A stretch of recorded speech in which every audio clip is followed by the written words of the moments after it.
আসসালামু আলাইকুম। আশা করছি আপনারা প্রত্যেকেই নিজ নিজ অবস্থান থেকে ভালো রয়েছেন। শর্ট টার্ম স্কুল থেকে ডব্লিউএইচ কোশ্চেনের বেসিক একটি ক্লাসে আপনাদের সকলকে স্বাগত জানিয়ে শুরু করছি আজকের ক্লাস। আমি রিফাত রায়হান। তো দেখেন, আজকে আমাদের যে টপিক সেটা হচ্ছে অনার্স দ্বিতীয় বর্ষের নন ক্রেডিট ইংলিশের ডব্লিউএইচ কোশ্চেন একটা টপিক আছে, সেই টপিকটা নিয়ে আজকে আমরা আলোচনা করব। তো ডব্লিউএইচ কোশ্চেন সম্পর্কে আমাদের আলোচনা করতে হলে আমাদেরকে আগে জানতে হবে যে ডব্লিউএইচ কোশ্চেনটা কি, অর্থাৎ ডব্লিউএইচ কোশ্চেনটা কি। হ্যাঁ, ডব্লিউএইচ কোশ্চেনটা হচ্ছে সেটাই, অর্থাৎ ডব্লিউএইচ কোশ্চেন বলতে আমরা কি বুঝি, যেটা হচ্ছে ইন্টারোগেটিভ অ্যাডভার্ব, ইন্টারোগেটিভ অ্যাডজেক্টিভ এবং ইন্টারোগেটিভ প্রোনাউনকে বোঝায়। হ্যাঁ, এবং যাদের সাথে কি আছে, যাদের সাথে ডব্লিউ এবং এইচ এ দুইটি লেটার থাকে সেগুলি হচ্ছে ডব্লিউএইচ কোশ্চেন। এখন ডব্লিউএইচ কোশ্চেন কি, যেমন what, where, why, who, whom, whose, how, এগুলি মোট 9টা হচ্ছে কি, মোট 9টা হচ্ছে ডব্লিউএইচ ওয়ার্ড। হ্যাঁ, তো এই 9টা ডব্লিউএইচ ওয়ার্ড আমরা এখন জানলাম, কিন্তু আমাদেরকে জানতে হবে কি এই 9টা ডব্লিউএইচ ওয়ার্ডের ইংরেজি বাংলা কি হয়। দেখেন, আমরা এখানে লিখেই রাখছি যে প্রথমটা লিখছি কি হোয়ার। হোয়ার মানে কি কোথায়, কোন স্থান বা কোন জায়গা। এটার অর্থ হচ্ছে কোথায়, কোন স্থান বা কোন জায়গা, এরকম একটা অর্থ বোঝাবে। এরপর কি হোয়াই। হোয়াই মানে কি কেন, কিসের জন্য, কি কারণে। তারপরে কি হোয়েন। হোয়েন মানে কি কখন, কোন সময়। হ্যাঁ, তারপর হচ্ছে হাউ। হাউ মানে কি কিভাবে, কি উপায়ে, কত পরিমাণ, কতটা। হ্যাঁ, এরপর হচ্ছে হোয়াট। হোয়াট মানে কি, হোয়াট মানে হচ্ছে কি।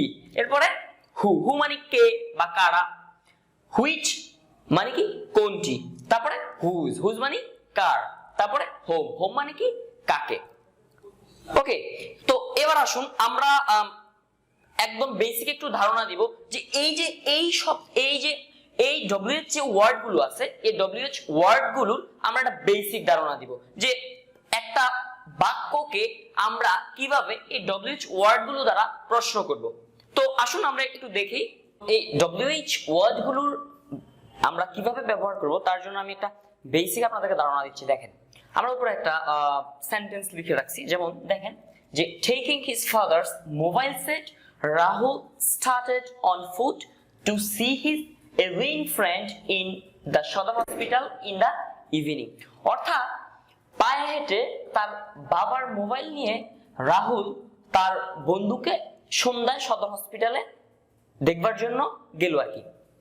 তো দেখেন, এই একটা সেন্টেন্স আমরা লিখলাম, এই সেন্টেন্স থেকে আমরা কতভাবে প্রশ্ন করতে পারি আমরা আজকে সেটাই দেখবো, এবং সাথে আমরা ডব্লিউএইচ ওয়ার্ড গুলোর ব্যবহারটা দেখে নিব একদম বেসিক ভাবে। দেখেন, তো আমরা কি বললাম যে পিতার মোবাইল সেটটি নিয়ে রাহুল পায়ে হেঁটে সন্ধ্যায় সদর হাসপাতালে রওনা হলো তার অসুস্থ বন্ধুকে কি করার জন্য, দেখার জন্য।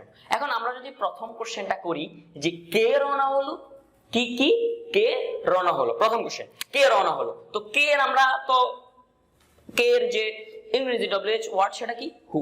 তাহলে আমরা যদি প্রশ্ন করি কে রওনা হলো, হু স্টার্টেড। হু স্টার্টেড, তাহলে আমরা জানি কে রওনা হলো, অ্যানসারটাকে রাহুল। এরপরের প্রশ্ন যদি আমরা করি, দেখেন যে রাহুল কখন রওনা হলো।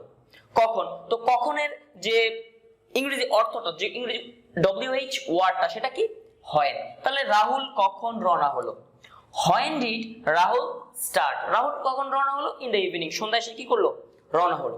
এরপর যদি আমরা আরেকটা কোশ্চেন করি, দেখেন যে রাহুল কিভাবে রওনা হলো, কিভাবে, তাহলে how did Rahul start. How did Rahul start, Rahul কিভাবে রওনা হলো, অন ফুট, পায়ে হেঁটে। নেক্সট, কেন রওনা হলো, তাহলে কেন ইংরেজি কি হোয়াই। তাহলে হোয়াই স্টার্টেড, কেন রওনা হলো, টু সি হিজ এলিং ফ্রেন্ড, তার অসুস্থ বন্ধুকে দেখবার জন্য। এরপর একটা যদি আমরা দেখি, এখন রাহুল কার মোবাইল সেটটি নিয়ে গেল, কার, তাহলে কার ইংরেজি কি হুজ। তাহলে হুজ মোবাইল সেট, কার মোবাইল নিয়ে গেল, তার বাবার মোবাইল সেট, তাহলে father's mobile set. Next one আমরা যদি পরের কোশ্চেনটা দেখি, দেখেন পরের কোশ্চেনটা কি আছে, কোন হাসপাতালে রওনা হলো, কোন হাসপাতালে রওনা হলো। কোন মানে কি হুইচ, তাহলে কি হুইচ হসপিটাল, কোন হসপিটালে রওনা হলো, সদর হসপিটাল। এখন কি নিয়ে রওনা হলো, কি নিয়ে রওনা হলো, কি এর কি হোয়াট, তাহলে হোয়াট ডিড রাহুল টেক। হ্যাঁ, কি নিয়ে রাহুল রওনা হলো। তার বাবার mobile set, his father's mobile set.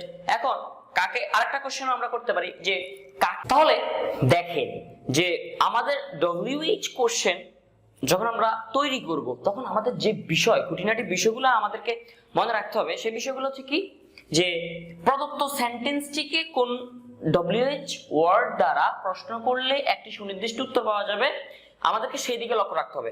অর্থাৎ মনে করেন বললাম আই এম ফাইন, আমি ভালো।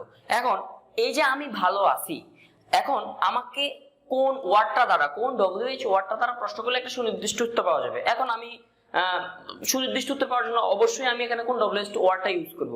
আমি কেমন আছি, তুমি কেমন আছো, এটার জন্য হ্যাঁ সেক্ষেত্রে হাউ আর ইউ, তাহলে এখানে আমার সুনির্দিষ্ট যে হচ্ছে গিয়ে WH ওয়ার্ড সেটা কি হাউ। এরপর একটা হচ্ছে যেমন সেই ওয়ার্ড দ্বারা প্রশ্ন করতে হবে, সো ওই ওয়ার্ডটা দ্বারাই আমাদের কি করতে হবে, প্রশ্ন করতে হবে। হ্যাঁ এরপরে দেখেন যে প্রশ্ন করার সময় প্রদত্ত বাক্যের উত্তর অংশটা বাদ যাবে। যেমন দেখেন আই এম ফাইন, আমি বললাম কি আই এম ফাইন, আমি ভালো আছি, তাই না? এখন আমি যদি প্রশ্ন করি তখন কি উত্তরটা আসবে, ফাইনটা আসবে বা আই এম অয়েল, ওই উত্তরটা কি আসবে? হ্যাঁ কখনোই আসবে না। Okay next one. এবার আসুন যে বিষয়টা আমাদেরকে বেশি গুরুত্ব সহকারে দেখতে হবে সেটা হচ্ছে WH কোশ্চেন করার সময় আমাদের পার্সনের পরিবর্তন হয়, শুধু একটা পার্সনের পরিবর্তন, সেটা হচ্ছে ফার্স্ট পার্সন, আর সেকেন্ড এবং থার্ড পার্সনের কোনো প্রকার পরিবর্তন হয় না। হ্যাঁ ফার্স্ট পার্সনের পরিবর্তনটা কেমন হয় সেটা হচ্ছে ফার্স্ট পার্সন সেকেন্ড পার্সন অনুযায়ী পরিবর্তন, সেকেন্ড পার্সন হয়, ফার্স্ট পার্সন বলে সেকেন্ড পার্সন। কেমন আমি বলি, যেমন আমরা জানি ফার্স্ট পার্সন হচ্ছে দুইটা, একটা সিঙ্গুলার একটা প্লুরাল, সেটা কি একটা হচ্ছে আই আর একটা হচ্ছে কি উই। হ্যাঁ তো আই সাবজেক্ট অনুযায়ী চেঞ্জ হবে, যেমন ফার্স্ট পার্সনটা সেকেন্ড পার্সন হবে, আবার অবজেক্টটা অবজেক্ট অনুযায়ী চেঞ্জ হবে এবং পসেসিভটা পসেসিভ অনুযায়ী কি হবে, চেঞ্জ হবে। ওকে আমরা লিখে রাখছি, যেমন আই আর উই থাকলে ইউ হবে, প্রশ্ন করার সময় মি আর আস থাকলে ইউ হবে, এবং মাই এবং আওয়ার থাকলে কি হবে, ইউর হবে। এখন আমি যদি একটা উদাহরণ দিই তাহলে আপনারা আরো ভালো বুঝতে পারবেন। ধরেন আমি যদি লিখি যে I took Rahul's pen. ওকে আমি লিখলাম I took Rahul's pen. ওকে আমি কার কলম নিয়েছি, রাহুলের কলম নিয়েছি। এখন আমি কার কলম নিয়েছি, আমাদের হচ্ছে কার কলম নিয়েছি, রাহুলের কলম নিয়েছি। আমি যখন এখন প্রশ্ন করি তাহলে কি হবে, যে কি হবে যে whose pen did you take? Okay whose pen did you take? কেন হলো এই যে এখানে আই এর পরিবর্তে কেন ইউ হলো, আমি সেটা বলি। কেন পার্সনটা পরিবর্তন করতে হয়, মনে করেন ফার্স্ট পার্সনটা কি, সেটা হচ্ছে নিজ সম্পর্কে জানা যায়, ফার্স্ট পার্সনটা হচ্ছে নিজ সম্পর্কে জানা যায়। এখন অন্য কেউ যদি আপনার সম্পর্কে জানতে চায়, অর্থাৎ আপনার সম্পর্কে বলতে ফার্স্ট পার্সন সম্পর্কে জানতে চায়, তখন কি আপনি তাকে তুমি বলে সম্বোধন করবেন? কখনোই না, তখন আপনি তাকে আপনি বলে সম্বোধন করতে হবে। এই কারণে হচ্ছে আমাদের ফার্স্ট পার্সনটা চেঞ্জ হয় সেকেন্ড পার্সন অনুযায়ী, বলতে সেকেন্ড পার্সনটা হয় ফার্স্ট পার্সন পরিবর্তে সেকেন্ড পার্সনটা বসে। আমার ক্লাসটি যদি আপনাদের ভালো লেগে থাকে তাহলে অবশ্যই আমাদের শর্ট টার্ম স্কুল চ্যানেলটিকে সাবস্ক্রাইব করবেন। ভালো থাকবেন, সুস্থ থাকবেন, আল্লাহ হাফেজ।